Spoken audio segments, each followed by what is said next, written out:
If things don't change soon in the overheated bond market, it could be an accelerant to an economic downturn, much like we have not seen in quite a while.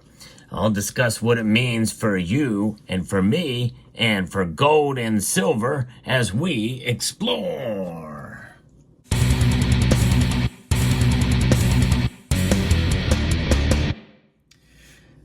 It has been an alarming thing to see what's going on in the bond market. We're going to try to make sense of some of this, but always encourage and appreciate your input on these matters as well, too. I'm not going to catch everything in many of my videos, but at least it sparks some discussion, and I always enjoy what you add to the mix. So make sure to post down in the comment section below.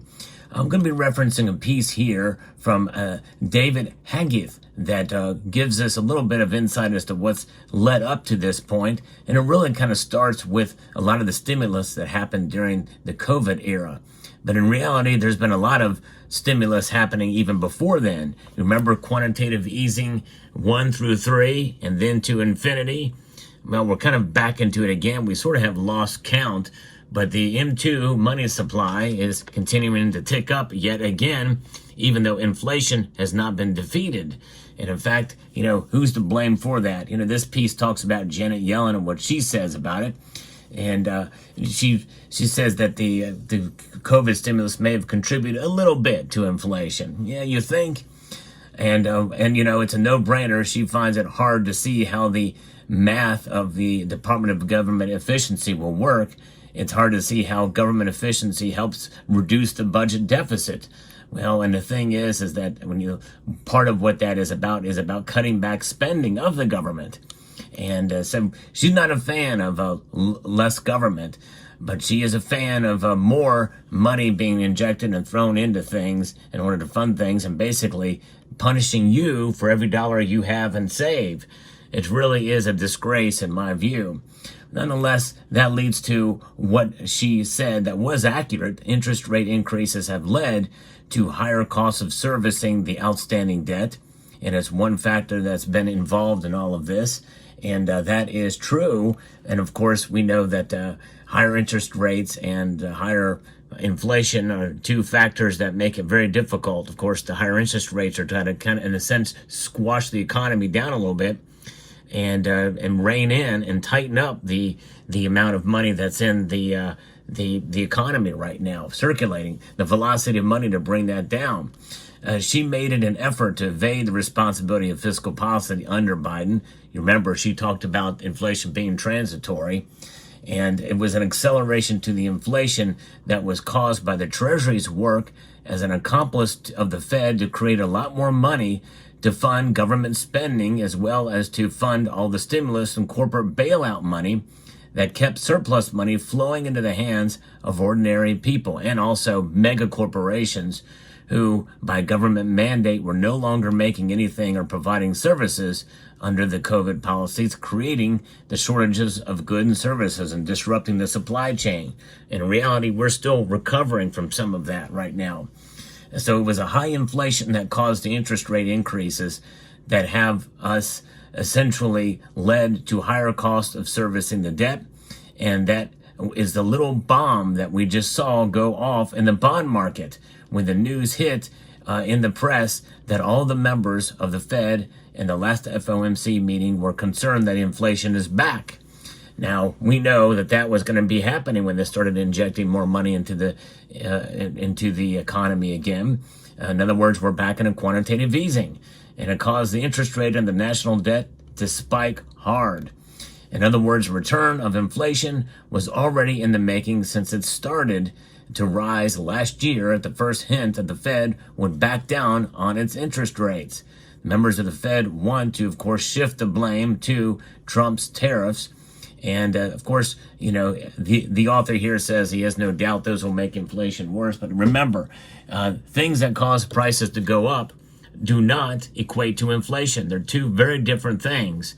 Inflation is solely caused, it's the symptom of the overall disease of government spending, which in turn creates the need or the want and the desire for the Fed to print more of these. that is where inflation is. By the way, I want to thank Summit Metals for sponsoring this channel. So check out summitmetals.com. And so this is where we're at now. And, the Fed is certainly going to continue to do things to try to move around interest rates, or maybe not. And I think in some cases they are acting politically. And we know that that has happened in the past, and it's happening even more so than ever before these days. And so what's going to happen? The Fed has failed and will be forced back to fight either way. Those stronger than expected reading aren't going away in terms of some of the numbers that they give us from the chefs at the Cook the Books Club. Zero Hedge says that the Fed should have found some of the concern much earlier. They said had been concerned earlier. They're a little late to the wake up to potential presidential impact. And we do not remember the staff and members citing inflation fears when the Biden administration dropped multi-trillion-dollar spending bills to the tune of $1 trillion being spent every 100 days. So as a result, there's more evidence that the inflation is rising. Yields blew up in the Treasury market. Bond yields, especially for the 20-year Treasury bond.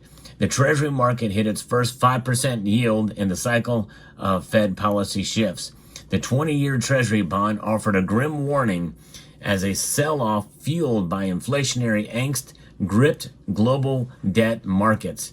5% yields are already here. The move indicates what's potentially next in the $28 trillion Treasury market. Wow. The 30-year topped 4.96, while the 10-year rose as much as 4 basis points to nearly 4.73%, just shy of its highest level since November of 2023. The moves echoed on the run-ups in yields seen in the United Kingdom and across emerging markets. It's not just here in the U.S., folks. This is going elsewhere around the world.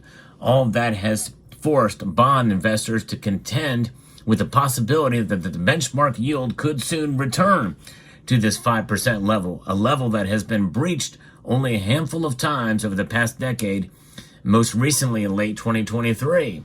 So it's global now, and this is concerning. So if we saw that late 2023 and we didn't see a whole lot happen then, well, what's happening now is this is after they have already lowered some interest rates, and it's happening again. So oddly, Treasury yields have been climbing since the Federal Reserve in September kicked off its interest rate cutting cycle with an outsized half-point move. It means that the Fed has been impotent. It has been proving impotent in its move to try to bring down interest rates. The bond market is saying, screw you to the Fed, apparently. It's crazy. That's not what was supposed to happen. It's the opposite of what was supposed to happen. And it tells you something. The Fed has lost control of the ball. Indeed, this very well could spike and lead us into essentially what could lead to a stagflationary period of time if we start to see that effect on the economy move, and we start to see the jobs move in the opposite direction. Remember, these jobs numbers, which is one of the reasons why there are pausing interest rate cuts right now, is because of the, quote, high jobs numbers. But we had the biggest adjustment in job numbers in the history of the Bureau of Labor Statistics, with over 800,000 jobs revised or taken off the books that they had been cooking for so long. So even with such, the administration is bragging about that every single month they've had positive job growth. Yes, that's true, but that's after a time of unprecedented shutdowns, the most ever in the history of the world, by the way. And so, of course, people haven't come back to work, some working 2, maybe even 3 jobs. Each of those count in those numbers in order to make ends meet because of inflation, because the economy is so bad.